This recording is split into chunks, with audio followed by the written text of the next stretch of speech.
ನಾನು ನನ್ ಗಂಡನ್ ಬಾಡಿ ನೋಡ್ ಮದ್ವೆ ಆಗ್ಬಿಟ್ಟೆ. ಆ ಮನೆಗ್ ಸೊಸೆ ಆಗೋ ಬದ್ಲು ಈ ಮನೆಗ್ ಕೆಲ್ಸದೊಳಗಿರ್ಬೋದಿತ್ತು. ತಗೊಳಮ್ಮ.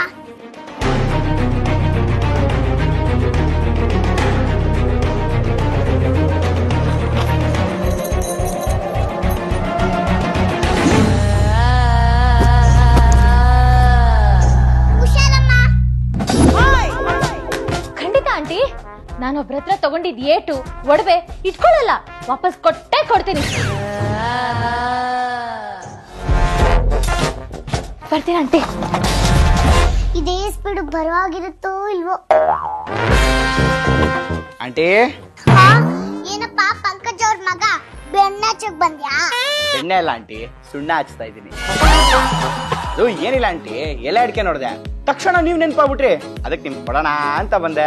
ಸುಮ್ನೆ ಬಾಲ ಅಲ್ಲ ಅಂತಲ್ವಲ್ಲ. ಏನಪ್ಪ ವಿಷಯ? ನನಗೆ ಸುತ್ತಿ ಬಳಸಿ ಮಾತಾಡಕ್ ಬರಲ್ಲ. ನೇರಾಗಿ ಮಾತಾಡಕ್ಕೂ ಬರಲ್ಲ. ಅದು ಆಂಟಿ, ನಾನು ಒಂದ್ ಮದುವೆಗೆ ಹೋಗ್ತಾ ಇದೀನಿ. ನಿಮ್ ಮಗಂದು ಒಡವೆ, ಬ್ರೇಸ್ಲೆಟ್, ಚೈನು ಅದೆಲ್ಲ ಎಲ್ಲಿದೆ ಅಂತ ಹೇಳಿ ನಾನೇ ಹೋಗಿ ತಗೊಂಡ್ಬಿಡ್ತೀನಿ. ತಡಿಯಪ್ಪ ತಂದ್ಕೊಡ್ತೀನಿ. ಬಿಟ್ರೆ ನನ್ ಮಗನು ಕರ್ಕೊಂಡು ಹೋಗ್ಬಿಡ್ತೀನಿ.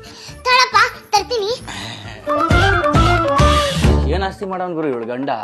ನಮ್ಮಪ್ಪನೇ ಇದ್ದಾನೆ ಕೊಡಕ್ ನನ್ನ ಮಗ ಎಲ್ಲ ಜೂಜಾಡ್ ಕಳೆದ್ಬಿಟ್ಟ.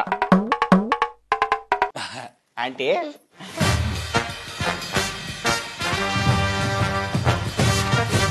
ಆಂಟಿ ಚೆನ್ನಾಗಿದೆ ಆಂಟಿ ಚೈನು.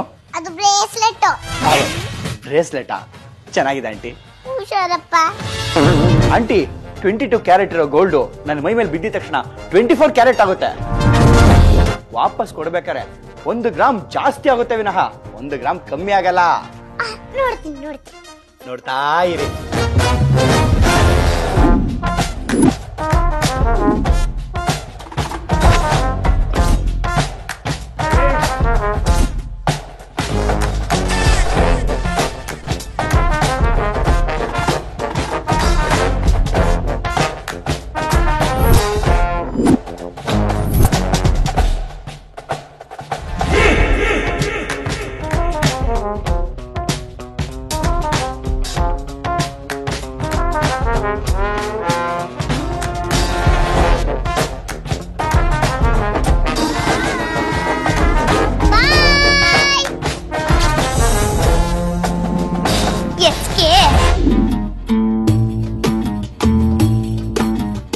ಎಲ್ಲಪ್ಪ ಮದ್ವೆ ಮನೆಯಿಂದ ಊಟ ಮಾಡ್ಕೊಂಡ್ ಬಂದ್ಬಿಡ್ತೀವಿ ಅಂದ್ರು, ಸಾಯಂಕಾಲ ಆದ್ರೂ ಬಂದಿಲ್ಲ.